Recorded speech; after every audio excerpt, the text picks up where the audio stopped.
Está dirigida por el licenciado Elvis Arrazola, quien es licenciado en matemáticas con orientación a la ingeniería, egresado de la Universidad Nacional Autónoma de Honduras. Al obtener el título de la licenciatura, empezó a trabajar en el Departamento de Estadística Matemática de la universidad. También ha colaborado con el Departamento de Matemática Aplicada y actualmente es estudiante de la maestría en Estadística Matemática de Luna y se especializó en las áreas de inferencia bayesiana, series temporales y teoría de valores externos. La conferencia se llama Cadenas de Markov Monte Carlo, el método de Hamilton.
Bien, buenas tardes a todos. ¿Me escuchan bien por ahí? Buenas tardes, sí, le escuchamos. Ok, sí, tenía un problema con el micrófono que estaba un poquito silenciado, pero bien, pues ya estamos un poquito listos. Agradecerles primeramente pues a ustedes la invitación y darnos la oportunidad de dar esta pequeña charla. Voy a compartirles pantalla. Me dicen si están viendo la presentación. Sí, sí estamos viendo su presentación. Ok, perfecto. Buenas tardes a todos, pues, y muchas gracias por estar aquí en esta presentación. Hablarles un poco de cadenas de Markov Monte Carlo y hablarles del método de Hamilton. Va a ser una idea un poco intuitiva y aparte de la idea un poco intuitiva no nos vamos a meter mucho en cosas rigurosas de demostraciones, ¿no? Solo es para conocer un poco el método y conocer la mecánica del método. Eso es lo que vamos a hacer. Entonces vamos a hacer una parte inicial viendo pues cómo funcionan ciertos elementos y algunas preliminares, ¿no? Eso es lo que vamos a desarrollar. Esto está adaptado de Rafa y Neil. En el 2011 pues ellos hicieron una pequeña estructura, ¿no? Una estructura de lo que era el Hamilton Monte Carlo, adaptado pues del híbrido Monte Carlo, ¿no? Porque esto viene con conceptos físicos. Entonces, primeramente entendamos nosotros que pues las cadenas de Markov comprenden una gran cantidad de algoritmos, ¿no? Una variedad de algoritmos pues que nos van a dar a mostrar probabilidades y eso nos van a ayudar a tener muestras deseadas. ¿Qué es en sí el método de Hamilton? Pues es una pequeña variante, ¿no? Una instancia del algoritmo Metropoly-Hastings que nos permite obtener muestras aleatorias que converjan a una distribución. Eso pues empezando con una distribución objetivo. En las cadenas de Markov Monte Carlos lo que buscamos es una progresión de puntos, ¿sí? Un espacio de parámetros. Esto mediante una aplicación secuencial de un mapeo aleatorio. ¿Sí? Esto lo consideramos nosotros como una transición de Markov. Las transiciones estas de Markov nosotros las podemos representar como una densidad de probabilidad condicional, que vamos a tener un punto pues básicamente de partida hasta un punto de llegada, más o menos esa es la noción. Lo interesante de nosotros es saber por qué son útiles estos métodos pues. Básicamente tenemos un problema. El problema es tener que muestrear de una variable aleatoria de su distribución de probabilidad ciertos elementos, pues, o si estamos trabajando en los parámetros. Entonces es una forma, pues, bien útil de hacerlo utilizando cadenas de Markov Monte Carlo. ¿Por qué son útiles? Porque tiene bastante importancia, pues, en lo que es estadística bayesiana. De aquí, pues, empezó a despegar más lo que es la estadística bayesiana y empezó a darle un poquito más de vistosidad a los trabajos que se estaban desarrollando. Teníamos una forma un poquito rigurosa de hacerlo, por decirlo así, de manera demostrativa, de manera un poco pura. Y los métodos de Markov Monte Carlo nos vinieron a ayudar, pues, a hacer un poco más ya iterativa las cosas y a darle un poquito más de desarrollo, ¿no? Se usa en diferentes lados, se usan diferentes nociones en bioestadística, en machine learning, inteligencia artificial, etcétera. Y es importante porque básicamente, pues, nos va a ayudar a resolver problemas que de cierta manera se pueden ver complicados. Para hablarles un poquito, nosotros estamos trabajando con lo que son teoría de valores extremos, un poco de precipitaciones, y en esas precipitaciones, pues, estos algoritmos nos ayudan bastante a resolver, pues, lo que nosotros deseamos. Eso un poquito para hablarles en contexto, ¿sí? En las cadenas de Markov, nosotros vamos a tener una sucesión de variables aleatorias. Y lo que nosotros vamos a tener que, para un tiempo determinado, vamos a tener una condicional que nosotros vamos a buscar en tiempo futuro, por decirlo así, con respecto a todos los tiempos anteriores. Pero, básicamente, las cadenas de Markov Monte Carlo nos van a dar, las cadenas de Markov, perdón, nos van a ayudar a que nosotros solo dependamos del tiempo presente. Es decir, lo que nosotros tenemos hacia atrás, eso pues no lo vamos a tomar, vamos a tomar exactamente lo que tenemos en el presente para avanzar hacia el futuro. Básicamente es una idea más o menos básica, pues en la literatura ustedes pueden leer bastante, ¿sí? Y vamos a hablar esto de Metropoly-Hastings, que es uno de los métodos de Markov Monte Carlo, ¿sí? Nosotros para lo que es Metropoly-Hastings vamos a tener una distribución objetivo y nosotros vamos a poder definir una distribución propuesta, ¿sí? Una distribución propuesta. Entonces nosotros vamos a aceptar qué camino vamos a tomar o si no vamos a tomar ese camino. Es decir, si aceptamos o rechazamos en base a esas distribuciones que nosotros determinemos. Esas pues nosotros las definimos según lo que nosotros estemos realizando, ¿sí? Entonces, partimos de una distribución objetivo y definimos lo que es una distribución propuesta. Generalmente, pues, cuando uno está trabajando en estas partes, las distribuciones propuestas son distribuciones conocidas, ¿no? Una normal, una inversa gamma, pues esas son las que nosotros utilizamos. ¿Para qué? Pues para llegar a una mejor aproximación de lo que vamos a buscar, ¿sí? El algoritmo de Metrópolis es bien sencillo. Vamos a mostrar lo que es nuestro punto con respecto a la distribución objetivo en el tiempo anterior. Vamos a mostrar una uniforme en 0 y 1 y esa pues lo que vamos a hacer es compararla, ¿no? Si esa uniforme pues es menor que el radio de aceptación, entonces nosotros vamos a aceptar que en nuestra nueva posición va a ser ese valor de X que nos dio la propuesta.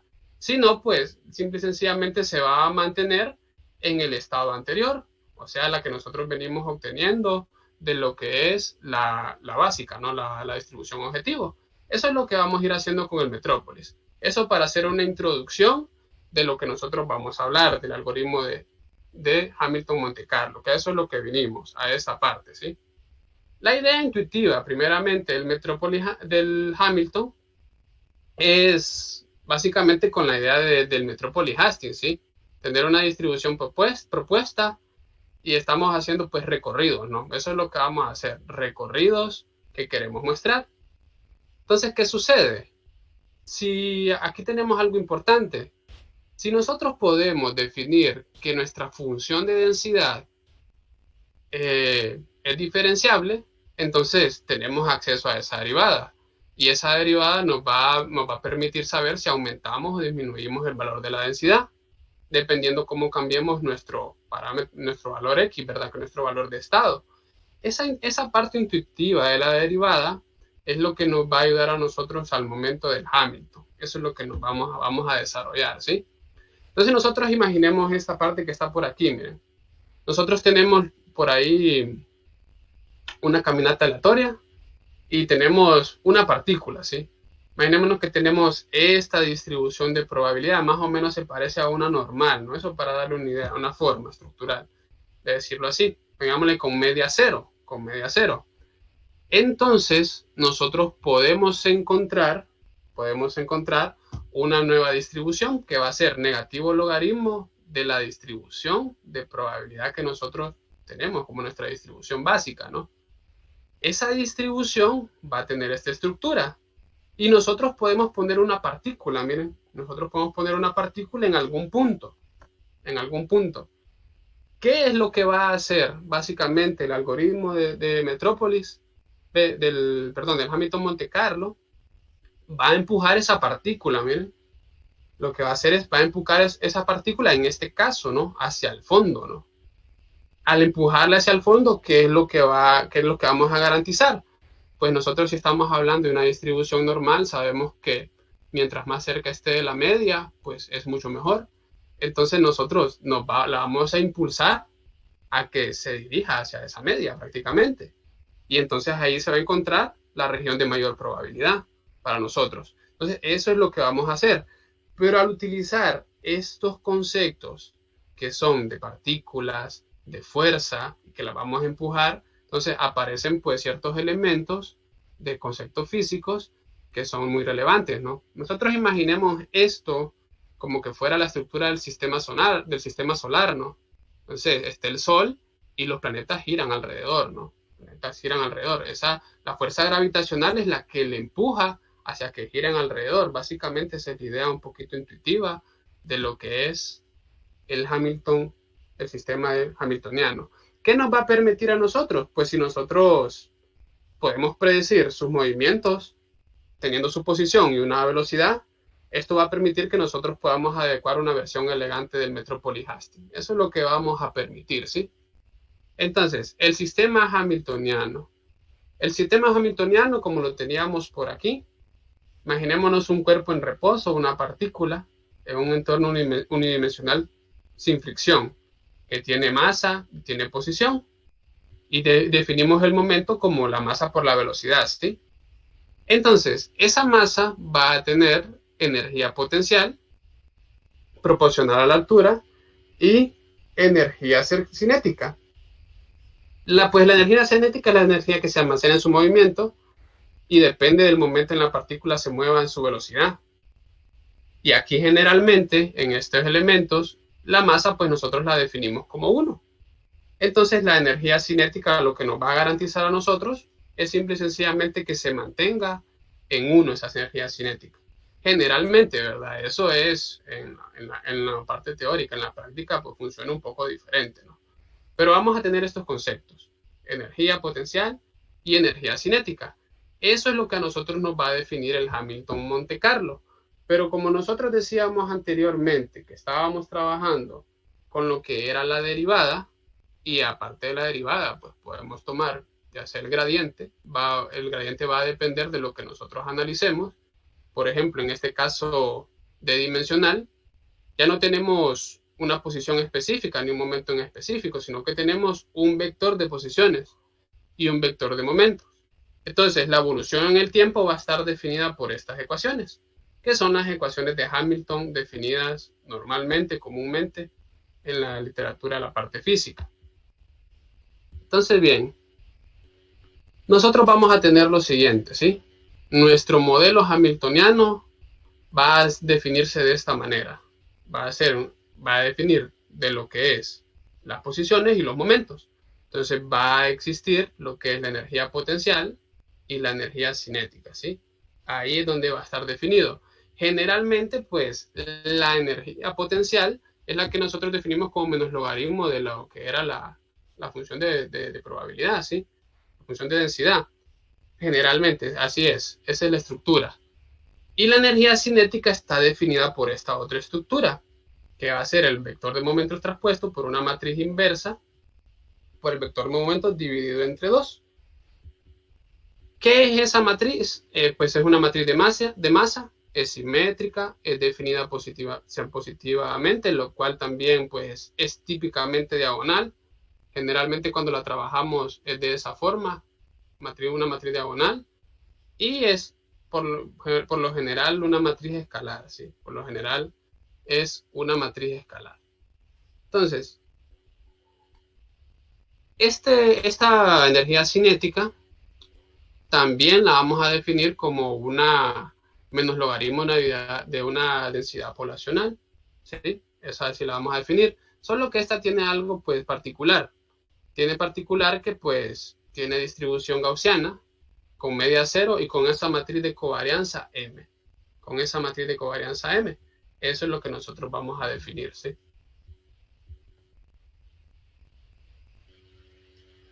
Bien, un pequeño ejemplo es, suponemos nosotros que tenemos nuestro hamiltoniano con su energía potencial y su energía cinética, y nosotros pues definimos lo que es la energía potencial como la posición al cuadrado entre 2 y la energía cinética como el momento al cuadrado entre 2.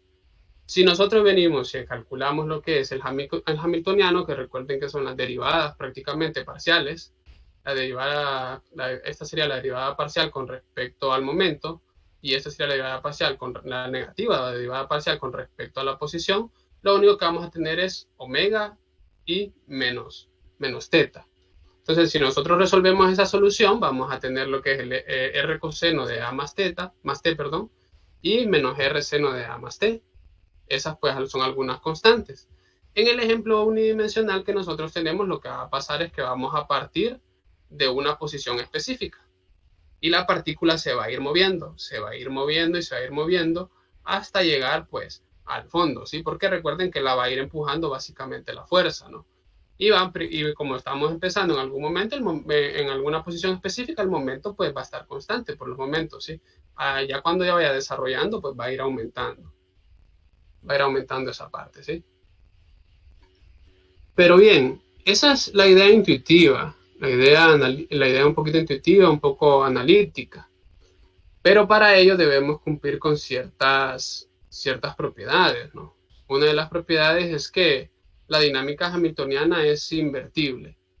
¿Qué significa que sea invertible? Nosotros tenemos un mapeo del espacio de estados en algún momento t, definidos por estos, ¿no? Por este par ordenado. Y nosotros nos movemos pues al momento t más s.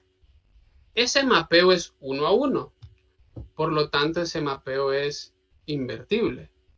¿Qué es lo que hace que sea invertible? La invertibilidad pues va a ser muy importante en este aspecto porque nos va a mostrar que las actualizaciones de la matriz de la cadena de Markov Monte Carlo dejan invariante la distribución deseada, ¿no? Y eso en matemáticas es bastante importante, ¿no? Que las cosas se mantengan invariantes, ¿sí? Este mapeo, pues, simple y sencillamente se puede obtener, pues, negando lo que es el momento. Luego aplicamos lo que es la transformación y luego volvemos a negar el momento que nosotros estemos definiendo. Así se va a encontrar. Otra propiedad es que conserve el hamiltoniano. ¿Qué significa que conserve el hamiltoniano? Pues en esta parte, lo que nosotros estamos desarrollando es simple y sencillamente la variación del hamiltoniano con respecto en el tiempo. Como esto va a ser un vector de momentos y un vector de posiciones, entonces hay que ir haciendo las derivadas, ¿no? Hay que ir haciendo las derivadas con respecto a lo que es el vector de posición y lo que es el vector de momentos. Como ambos dependen del tiempo, lo que vamos a tener por ahí internamente es una regla de la cadena para cada uno de los elementos. Y como van a ser y elementos desde 1 hasta d, entonces vamos a tener básicamente la suma de esos elementos. Vamos a tener esa expresión. Pero nosotros conocemos que la derivada de cada uno de los momentos, desde 1 hasta d, en tiempo t, pues está definida por la parcial del Hamilton en lo que es el momento, en cada uno de los momentos, ¿sí? Y lo que es la derivada de cada uno de los momentos con respecto al tiempo, pues es la parcial del Hamilton negativa con respecto a lo que es cada una de las posiciones. Eso es por esta propiedad, ¿no? Por esta definición, haciendo solo la sustitución por ahí. ¿Qué va a hacer que se conserve el hamiltoniano? Esto pues lo que va a ser muy importante en lo que es las actualizaciones del Metrópolis. Recuerden que vamos a ir haciendo como una caminata aleatoria y esa caminata pues se va a ir actualizando. Entonces, al momento de ir actualizando, va a irnos ayudando a poder desarrollar esa parte pues de lo que es las actualizaciones del Metrópolis, y esas actualizaciones nos van a dar a que se mantengan de cierta manera invariantes. ¿Qué es lo que vamos a buscar con esta conservación? Pues como teníamos con el Metrópolis Hastings, vamos a buscar lo mismo, la probabilidad de aceptación, ¿sí? Y la probabilidad de aceptación, si se mantiene en 1, como decimos nosotros, ¿no? Golazo, ¿no? Un golazo. Pero eso pues no es tan fácil de mantenerlo cerca que sea 1 exactamente. Puede estar cerca de 1, cerca de 1 y eso va a estar bastante bien. Va a estar bastante bien, ¿sí? Entonces, en la conservación del hamiltoniano que buscamos, que bajo cierto momento, en alguna posición, pues se mantenga cerca de 1. Eso es lo que nosotros vamos a buscar en la conservación del hamiltoniano. Y la otra, pues, propiedad importante es que preserve el volumen. Nosotros vamos a tener un mapeo en alguna región para nuestros parámetros específicos, ¿no? Para nuestros elementos específicos, que es la posición y el momento, y va a tener un cierto volumen. Si nosotros hacemos la imagen de esos elementos, entonces lo que vamos a tener que la imagen también va a tener el mismo volumen. En la práctica, ¿qué es lo que se hace? Imaginémonos por lo menos un círculo, ¿no? Un círculo. Entonces lo que hace es que si la región en ese círculo, en la imagen, se va estirando en algún lado, entonces se va achatando en otro lado. Y eso, pues, al estirarse, achatarse, va dejando, pues, que se preserve el volumen de lo que nosotros buscamos. ¿Qué va a hacer eso? Va a hacer que nosotros simplifiquemos los cálculos de la probabilidad de aceptación, porque imaginémonos una estructura que básicamente esté cambiando el volumen a cada rato.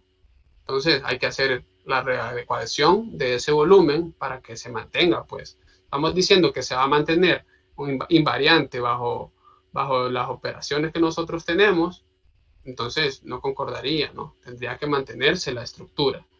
Esa es la relevancia de la preservación del volumen. Con esas tres propiedades nosotros podemos definir qué método podemos desarrollar para poder hacer los cálculos correspondientes, ¿no? Las iteraciones correspondientes. Entonces podemos utilizar lo que es el método de Euler, podemos hacer método de Euler para poder definirlo, para poder ver cómo nos vamos a estar moviendo en variaciones con respecto al tiempo. Y aquí en el método de Euler lo que nosotros vamos a hacer una pequeña discretización en tiempo con incrementos pequeños. Eso es lo que vamos a hacer. Este es uno de los métodos. El método de Euler, pues, va a contener las mismas propiedades. No va a tener invarianza, pero va a mantener la conservación y va a prevalecer el volumen.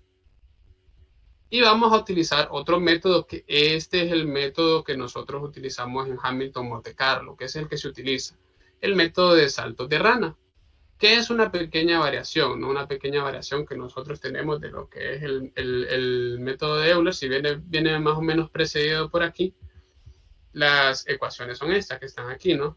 El método, pues, va a tener esa parte que va a ser invertible y conserva el volumen exactamente.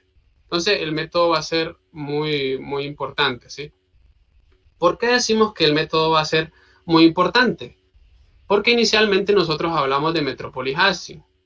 En Metropoli-Hastings, nosotros venimos y lo que tenemos es una caminata aleatoria de ciertos elementos, ¿sí? Caminata aleatoria para ir muestreando cada uno de los pasos que nosotros tenemos hasta llegar a la probabilidad deseada, lo que nosotros andamos buscando. El método de salto ya no va a ser una caminata en sí, sino que va a ser una expansión, ¿no? Va a ser, como en su palabra dice, saltos de rana, va a ser un salto. Eso va a darle más flexibilidad a lo que es la estructura de poder encontrar lo que nosotros deseamos. Entonces, para verlo, bueno, este es el código, el código lo que necesita es una función objetivo, necesita el gradiente de la función, necesita pues un tamaño de paso, un número de pasos, necesita pues lo que es la ubicación y el momento, ¿sí? Para poder desarrollarlo. Ese va a ser el código, ¿sí? Y si vemos aquí, pues ya en el simulador de saltos, pues ya tenemos más o menos un pequeño saltito que ya hizo de la posición inicial, que empezábamos en 0, y eso va a ir recorriendo, ¿sí? En la caminata haríamos un paso pequeño. En el salto, pues dependiendo cómo nosotros lo definamos, va a desarrollar lo que es un pequeño saltito. Eso es lo que va a hacer. Va a conservar el hamiltoniano. Entonces, para mostrarles un poco cómo es que funciona, pues por aquí les tengo unas nociones, ¿sí? Unas pequeñas nociones para que ustedes la miren. Esto es, imagínense Metrópolis Hastings, ¿no? Esto es Metrópolis Hastings. Entonces, Metrópolis Hastings va haciendo esto, miren, si ustedes van viendo, va haciendo un pequeño recorrido, muestreando cada una de las posiciones que se van desarrollando. Eso va haciendo el Metrópolis Hastings. Una pequeña, pues, caminata sencilla. sencilla. Y el Hamilton hace esto, miren, con el método de salto. Empieza en un punto y hace un movimiento hasta cierto punto. Se va desplazando, ¿sí? Se va desplazando en todo lo que es la superficie, pues cubriendo más espacio, ¿no? Al cubrir más espacio, pues nos va a permitir ciertas conclusiones que nosotros, pues, vamos a definir más adelante. Algo más que podemos ver por aquí, por ejemplo, podemos tener este detalle, esta pequeña aplicación que está por aquí en internet. Si ustedes se fijan, esta es una caminata aleatoria. Esta es una caminata aleatoria. En verde, pues las que va aceptando y va dejando, pues los puntos muestrales, los va dejando. En rojo, pues no acepta, la rechaza. Entonces no se mueve, se queda ahí hasta que él encuentra un punto de aceptación y va generando, miren, va generando lo que son los puntos muestrales que nosotros queramos hacer. En Hamilton Monte Carlo, si nosotros hacemos la variación, pasa esto, miren. Él hace un recorrido más extenso, para ir haciendo los puntos muestrales. Lo mismo en verde acepta y de ese punto de partida pasa a otro punto y en rojo pues rechaza, ¿sí? En rojo va rechazando. Esa es la idea, miren, la variación que va a tener con lo que es el Metropolis Hastings. Esto se los pongo así para que ustedes vayan viendo pues que sí es relevante, ¿no? Y que sí, pues vale la pena poder comprenderlo, ¿sí? Poder comprenderlo. Eso solo para que, como decimos por ahí, se piquen un poquito, pues se piquen un poquito y quieran pues meterse a rollo. Bien, hablamos de lo que es la estructuración, de lo que es el Hamilton Monte Carlo, hablamos de invertibilidad, hablamos de conservación, hablamos de preservación de volumen. ¿Cómo lo llevamos entonces a lo que es la práctica de meterlo en lo que son la parte estadística, ¿no? Entonces, es sencillo. Nosotros vamos a buscar la distribución a posteriori, ¿sí? Eso es lo que nosotros vamos a buscar, la distribución a posteriori para lo que es el parámetro de ubicación. Entonces, la posteriori va a estar definida por esta forma, ¿sí? Solamente para el parámetro de ubicación. Pero si nosotros recordamos, tenemos lo que es el momento. Nuestro momento, pues, es una distribución gaussiana con media cero y con una matriz de covarianza M, ¿no? En este caso la vamos a llamar D. Entonces nosotros podemos encontrar la posteriori mediante la integral, y esa integral se va a convertir, como no, este momento no va a depender, va a ser independiente de lo que es la condicional con respecto a los datos de las ubicaciones, entonces va a ser esta expresión que está por aquí. Pero esta expresión nosotros ya la conocemos, nosotros podemos hacerla proporcional a esta otra expresión. Entonces, ¿qué es lo que tendríamos entonces? Tendríamos nosotros que nuestra posteriori va a estar definida por esta expresión, que generalmente cuando nosotros la tenemos, utilizamos pues verosimilitud para obtenerla, ¿sí? Estas generalmente son prioris, son probabilidades a priori. Entonces, las probabilidades a priori son básicamente conocidas, ¿no? Distribuciones normales, inversas, gamas, etc. Eso es lo que vamos a tener. Si nosotros queremos llevarlo a lo que son las energías potenciales y la energía cinética, entonces nosotros aplicamos lo que es negativo logaritmo. Si nosotros aplicamos negativo logaritmo, recuerden que esta que está por aquí va a ser sustituida por la proporcional que está aquí arriba. Entonces, si nosotros aplicamos pues negativo logaritmo, nosotros podemos separarlas. Y entonces lo que vamos a tener es negativo logaritmo de lo que es una verosimilitud menos logaritmo negativo de lo que es una distribución a priori. Eso para la energía cinética. Y la energía potencial va a ser menos logaritmo de una probabilidad a priori. Y esas pues son conocidas, ¿no? Entonces el método va a desarrollarlo bien.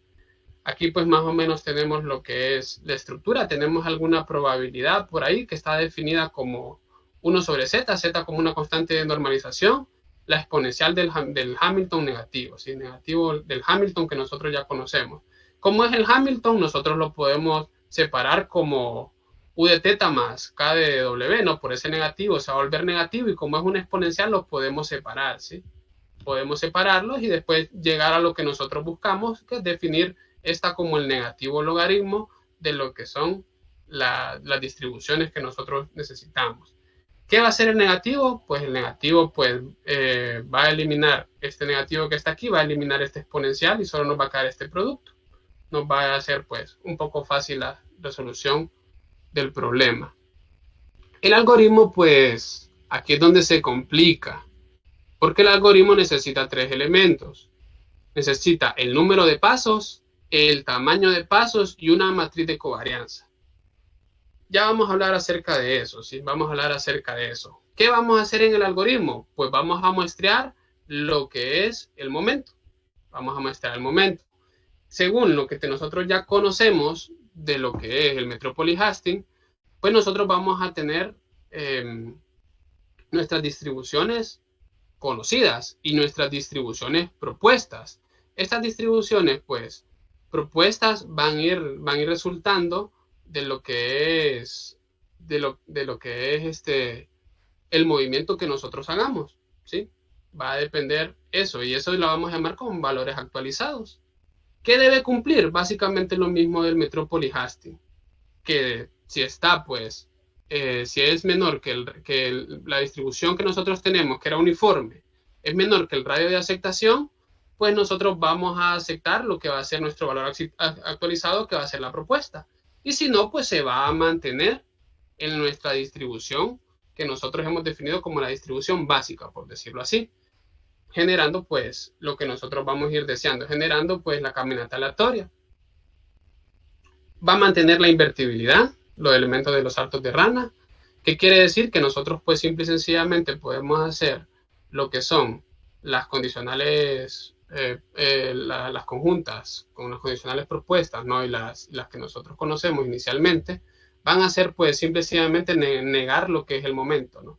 Eso es lo que vamos a desarrollar, va a mantener la invertibilidad, va a conservar el hamiltoniano, que lo que buscamos es que se mantenga en la probabilidad de aceptación cerca de 1 para que nosotros podamos desarrollarlo de manera correcta. Nuevamente, les repito, vamos a tener errores de discretización, entonces por ende va a ser difícil que sea 1, pero mientras esté cerca, pues va a estar bien desarrollado. Este es el algoritmo que presenta el Hamilton Monte Carlo. Básicamente, ¿qué es lo que tiene? Pues una función objetivo, tenemos lo que es el gradiente para las derivadas, ¿no? Tenemos lo que es el tamaño de paso, el número de pasos y un valor inicial para teta. Aquí nosotros hacemos el paso del salto de rana y aquí nosotros hacemos lo que es el radio de aceptación, ¿sí? El radio de aceptación. El radio de aceptación va a ser una distribución corriente, pues menos la propuesta, más la corriente, menos la propuesta, pues dependiendo de lo que es el parámetro omega y el parámetro teta, ¿sí? Regresamos lo que es el parámetro, si esto se cumple, si no, pues el parámetro nuevo, ¿no? El parámetro nuevo, si no, pues regresamos el parámetro anterior, ¿sí? El elemento anterior, lo que teníamos como dato anterior, ¿sí? Esta es una pequeña ejemplificación de lo que debe desarrollar.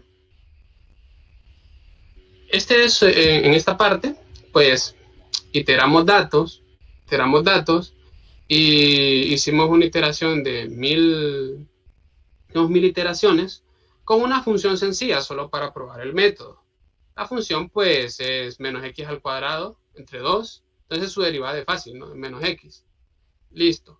Tenemos el tamaño de paso que va a ser 1 y el número de pasos que va a ser 1.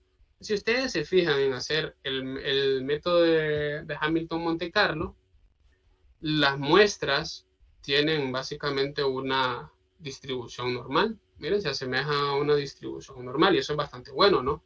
Porque lógicamente, por el teorema de lo que es límite central, para n grande, pues debe asemejarse a una normal. Entonces, está bastante bien, está bastante bien. Estos son datos simulados, ¿sí? Datos simulados, ¿sí? Pero viene la complejidad. La complejidad es que necesita 3 elementos. Necesita el tamaño de paso, el número de pasos y la matriz de covarianza para el momento. Entonces, muchas veces esa matriz es un poquito complicada. Normalmente nosotros la tomamos, como decía en la estructura, ¿no? Básicamente una matriz identidad, ¿no? Básicamente la tendríamos por ahí, pero no es tan sencillo de encontrar. Es complicado un poco los efectos del número de pasos y el tamaño de pasos. ¿Por qué? Porque genera eso, miren.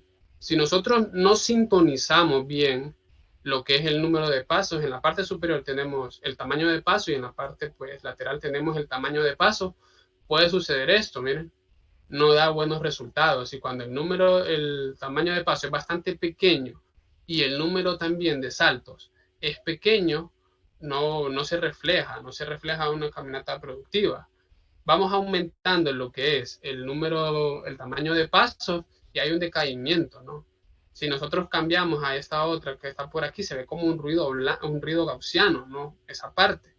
Si nos vamos a la parte final, esto se mira como constante, así como que todo lo rechazara. Esto es como que todo lo rechazara. Entonces, esta parte, sintonizarla, es la que lo hace un poquito complicado, ¿sí? Hay algoritmos de sintonización para lo que es el número de pasos y el tamaño de pasos.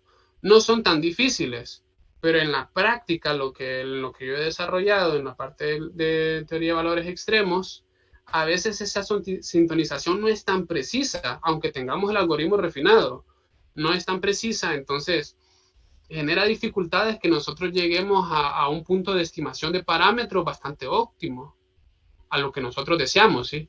A veces lo comparamos con lo que es mediante máxima verosimilitud y nuestro método de Hamilton, de Metrópolis, de cadenas de Markov Monte Carlo, ya sea Metrópolis o Hamilton, y a veces está bastante lejos, ¿no? Bastante lejos de esas estimaciones.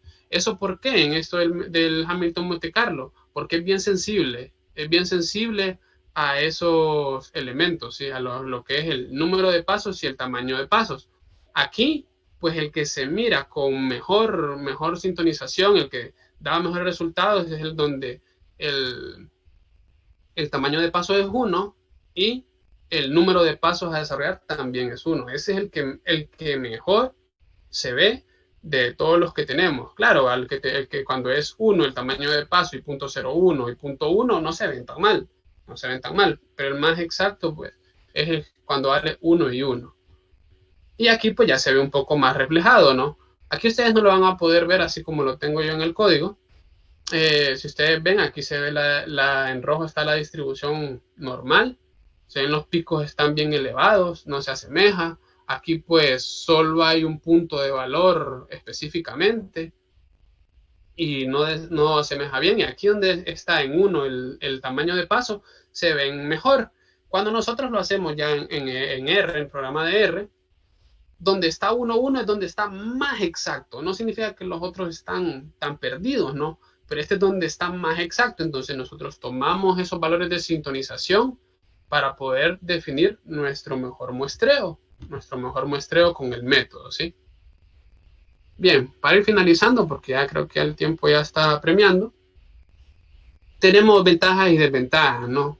Pros y contras con esto del algoritmo de Hamilton Monte Carlo.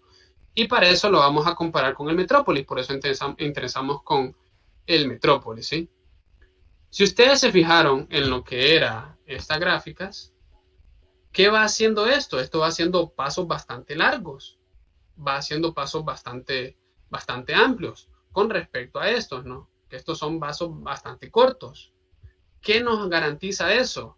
Que como el número de pasos pues va a ser bastante recorrido, va a garantizar que vamos a necesitar menos iteraciones para tener un muestreo más representativo. Eso es lo que va a garantizar con respecto al Metrópolis, ¿no? El Hamilton va a garantizar eso.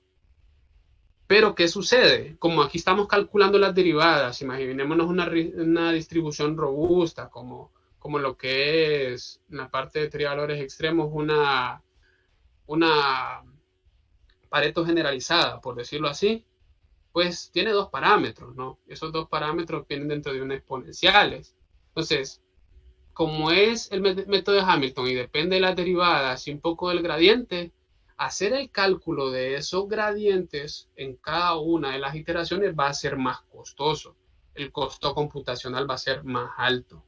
Esa es una de las dificultades. Y eso lo pongo como dificultades porque imaginémonos con los pocos recursos que nosotros tenemos a veces, querer hacer algo un poco robusto, se va a tardar bastante, ¿sí?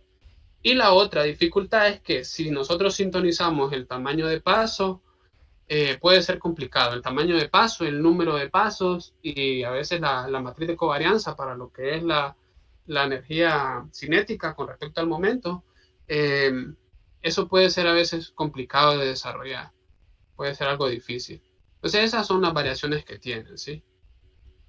Y en conclusión, ¿qué es esto del Hamilton Monte Carlo? Pues un método de metrópolis, que lo que hace es va aumentando aumento de parámetros y una distribución que es sofisticada, ¿no? Basado en la dinámica hamiltoniana, ¿sí? Utiliza lo mismo probabilidad de aceptación mientras sigue explorando, ¿no? La parte de las posteriores. ¿Y qué es lo que necesitamos nosotros? Establecer bien los parámetros de ajuste, ¿no? Para que nosotros garanticemos bien las muestras aleatorias. ¿Qué necesitamos desarrollar bien? El tamaño de pasos, el número de pasos y lo que es la matriz de covarianza para el momento, ¿sí? Esas son las partes rigurosas. Si ustedes ven el algoritmo pues no es tan complejo, son pocas líneas de código y con paquetes pues especializados de R podemos encontrar lo que es el gradiente de forma directa. No tendríamos que nosotros hacer cada una de las derivadas, si no tocaría a pie, ¿no? Hacer las derivadas, ¿sí? Entonces, la parte compleja es hacer bien esta sintonización. Ya existen algoritmos para eso. Pero pues como les digo, a veces esa sintonización no es tan precisa, no es tan precisa para lo que nosotros deseamos. Entonces ahí es donde lo hace complicado, ¿sí? Y bien, un poco de bibliografía. Un poco de bibliografía. Tenemos esto que está por aquí para que ustedes puedan buscarlo y conceptualizarlo de mejor manera, ¿sí? De mejor manera y puedan comprenderlo. Bien, ¿hay alguna duda, alguna otra pregunta?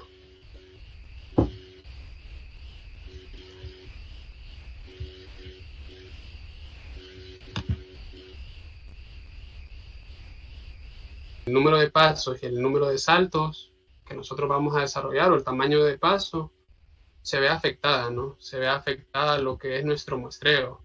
Entonces, al verse afectado, nosotros no vamos a poder tener estimaciones pues bastante favorables.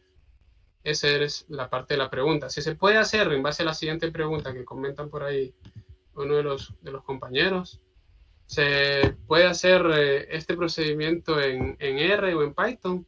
Sí se puede hacer en los diferentes lenguajes de programación. R lo que pasa es que nosotros pues tenemos diferentes paquetes, ¿no? Para calcular ciertos elementos como el gradiente, pero creo que Python también, ¿no? Y Python pues creo que es un poco más poderoso que R, eso en ese aspecto.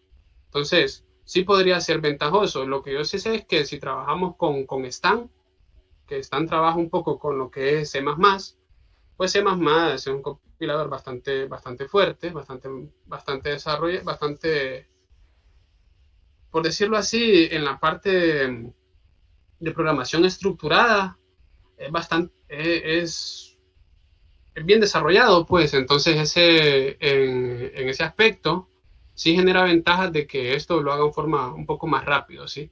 R en ese aspecto sí es limitado para poder desarrollar estas partes. Y eso contestando las preguntas que hay por aquí en lo que es el chat.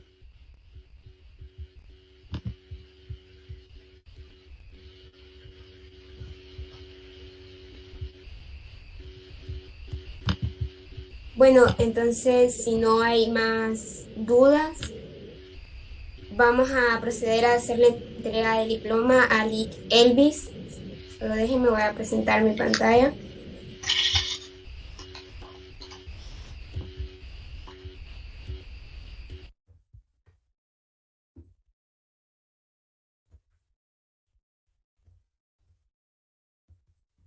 Ahora están viendo mi pantalla. La Universidad Nacional Autónoma de Honduras, Facultad de Ciencias, otorga el presente diploma a Elvis Rafael Arrazola Acosta por haber participado como conferencista en la Semana de la Carrera de Matemática 2022 en conmemoración del profesor René Moreno, del 11 al 15 de julio, firman Alejandro Galo, decano de la Facultad de Ciencias, Iván Enríquez, director de la Escuela de Matemáticas y Ciencias de la Computación. Muchas gracias, Lick Elvis. Espero que para todos la conferencia haya sido enriquecedora y hayan aprendido mucho. Ese diploma se lo vamos a hacer llegar a su correo. Ok, perfecto, sí. Y bueno, voy a agradecerle muchachos por estar aquí en esta presentación. Básicamente, solo para hacerles un poco de comentarios, estamos trabajando con el doctor Cristian Cruz, la parte de la tesis de maestría, y este es uno de los métodos que más he querido implementar en la parte de lo que es la estructuración de, del Metrópolis y el Hamilton, ya está más o menos, ya está desarrollado, pues. Pero como nosotros queremos hacer una parte temporal mediante lo que son espacios de estado con modelos lineales dinámicos, entonces ahí se ha generado un poquito de dificultad de esa adaptación. Pero sí queríamos buscar este método porque por esa noción, ¿no? Esa noción de que con menos iteraciones nosotros podemos llegar a resultados más óptimos. Claro, no tiene un costo computacional más elevado, pero vale la pena, sí vale la pena, para que más o menos ustedes se motiven de que se pueden aplicar en diferentes áreas, no, no solo es una explicación normal, sencilla, sino que podemos aplicar en diferentes áreas que nosotros pues necesitamos, ¿no? Pero sí, les agradezco a todos por estar en esta presentación y ánimo, ánimo a motivarse a buscar diferentes estructuras, diferentes métodos, no sé, lo que sea que a ustedes les motive, les apasione, a buscarlo para poder desarrollarlo, ¿sí? Ok, hay una pregunta en el chat, me están diciendo.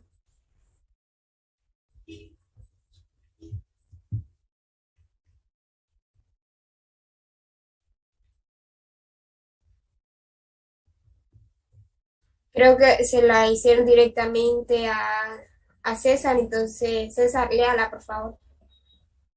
Bueno, la pregunta dice, bueno, el mensaje, ¿verdad? Primero, qué buena exposición. Tengo una pregunta. ¿Qué pasa si alternas el número de pasos y el tamaño de pasos en intervalos regulares? Pasa lo mismo, créanme lo que ya lo he hecho, inicié con eso, alternando el número de pasos, alternando el tamaño de pasos, y no se lograban resultados óptimos. Eso es como ir interpolando, ¿no? Ir probando con cuál de todo funciona mejor y así poder determinar cuál es el más óptimo. Pero lo mejor que podemos hacer es calcularlo, hacer un cálculo específico de lo que es el número de pasos y con el tamaño de paso, perdón, y con el con el tamaño de paso nos da el número de pasos correspondiente. Eso es lo mejor que podemos hacer, porque si no nos va a tocar estar interpolando y lo que me ha pasado, ¿no? Estoy interpolando con una cantidad de datos bastante grande, con un número de iteraciones bastante grande, y al final, ¿qué es lo que les va a suceder si hacen eso? Pues lo que va a suceder es que van a estar días, horas y tiempo y no van a tener resultados óptimos. Entonces lo mejor es sintonizarlos de la mejor manera. Y hay fórmulas para poder hacerlo, hay algoritmos para poder desarrollarlo.